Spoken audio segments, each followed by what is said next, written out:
There are three major reasons why the Trump platform will win, and by win it is meant that the policy platform of the president will result in a new American golden age. The three major factors that ensure the president's victory are: the policies of the president are the closest a nation has come to following a biblical mandate. These policies initiated by the Trump administration adhere the closest of any nation's policies to the dictates of a free market. And finally, these policies are among the first to seriously undermine the state. However, it has to be noted that these policies of Trump are initiated through the agency of his administration and are therefore inherently limited by the needs of the state. Therefore, these policies of the Trump administration leave much room for improvement. However, we are talking about incremental improvements, and from this angle, what Trump did is significant, compared to all other administrations. Yet, we need to insist and remind the reader that these policies are not biblical. But if everyone else is rallying behind Satan, then even the most lukewarm support of biblical ideas will have an inordinate benefit. We ought to remember that none of the prophets were sinless. Solomon, David and Samson were guilty of sin, some of it horrendous by anyone's standards. However, they allowed God to use them. Trump is a man of his day. The MAGA movement is not sophisticated. It only has to be better than what is available elsewhere. Ostensibly, the MAGA movement supports Americans putting America first. If America was xenophobic, this movement would not have taken root. But like the Shiloh Hendricks event, the MAGA movement spoke to a need that had not only not been addressed but demonized for a long time. White nations have always been the world's wet nurse. The Third World was called the white man's burden. It is a term easily turned into something offensive, but from another perspective it means those who cannot develop their own nation are the responsibility of white people. This was never a problem until we realized how offended those being helped were. Nothing we did was appreciated. But that was rarely the issue. The problem was the help never helped. Making America great again was never about hatred, it was about defeat. And while the focus on America could easily be turned into something racist, it had nothing to do with race. One does not, as the old adage has it, throw good money after bad. If plastering over a wet wall does not stop the leak, why keep wasting more and more plaster by spreading it over the wet part of the wall?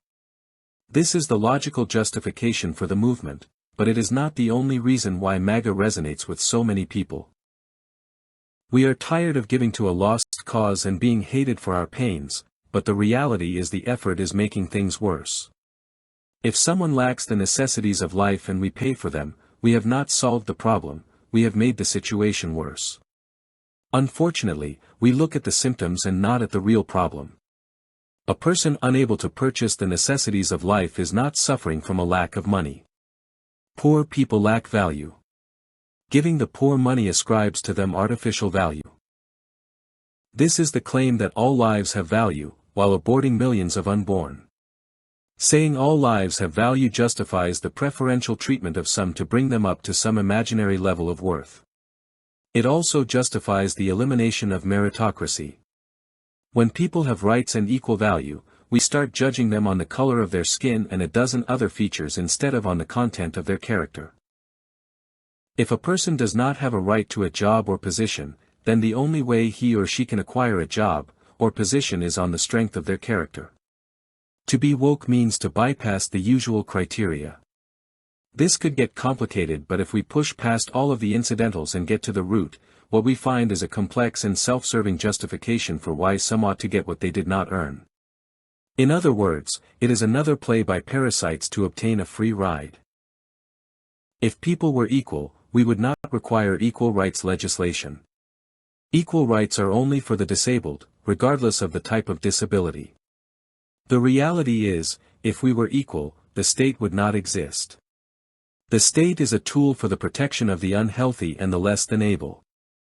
Imagine a world in which everyone worked, and everyone was enabled by their work, to make an income similar to the income everyone else made.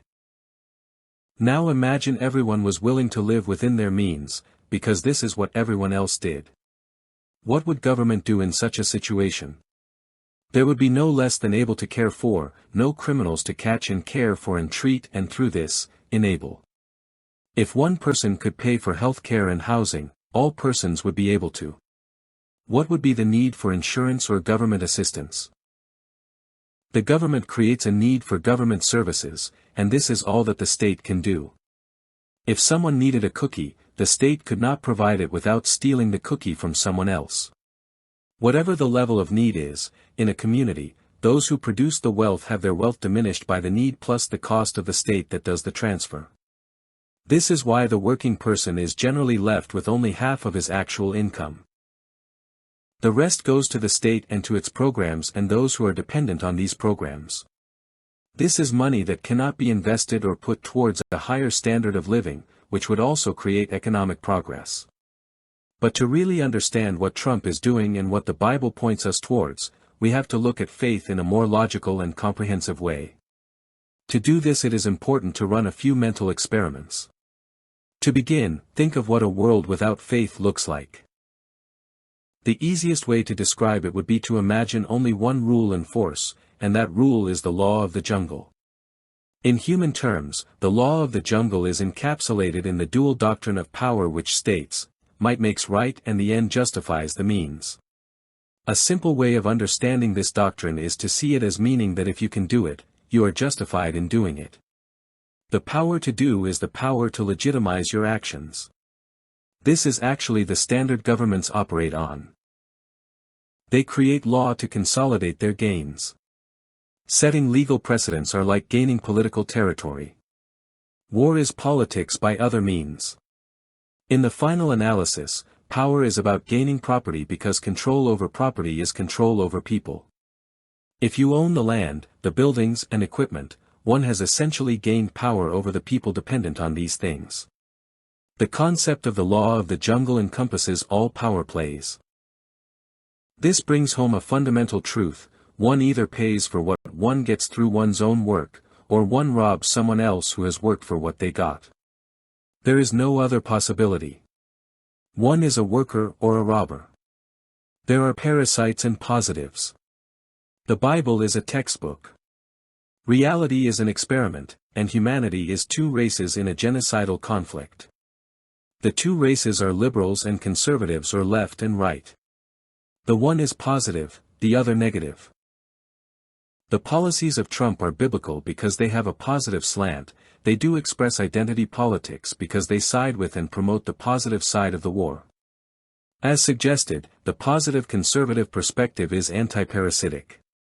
Conservatives expect to earn their own way and promote self-reliance.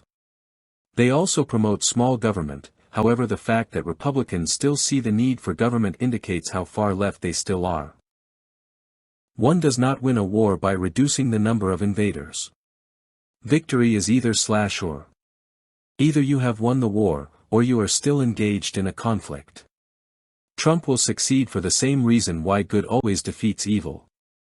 It is the same reason the host always wins in an all-out struggle with parasites. The parasite needs the host, but the host does not need the parasite. The parasite only wins so long as the host does not prioritize the elimination of the host, for whatever reason.